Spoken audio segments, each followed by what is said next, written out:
Price God. இன்றைய தியானம் ஏசாயா 53 முதல் 6 வரை.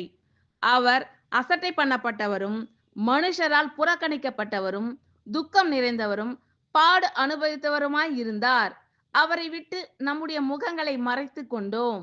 அவர் அசட்டை பண்ணப்பட்டிருந்தார், அவரை எண்ணாமற் போனோம். மெய்யாகவே அவர் நம்முடைய பாடுகளை ஏற்றுக்கொண்டு நம்முடைய துக்கங்களை சுமந்தார்.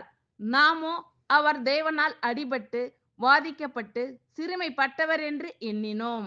நம்முடைய மீறுதல்களின் நிமித்தம் அவர் காயப்பட்டு நம்முடைய அக்கிரமங்களின் நிமித்தம் அவர் நொறுக்கப்பட்டார். நமக்கு சமாதானத்தை உண்டு பண்ணும் ஆக்கினை அவர் மேல் வந்தது. அவருடைய தழும்புகளால் குணமாகிறோம். நாம் எல்லாரும் ஆடுகளைப் போல வழி தப்பி திரிந்து அவனவன் தன் தன் வழியிலே போனோம். கர்த்தரோ நம் எல்லாருடைய அக்கிரமத்தையும் அவர் மேல் விழ பண்ணினார். ஆமீன். Thank you Lord.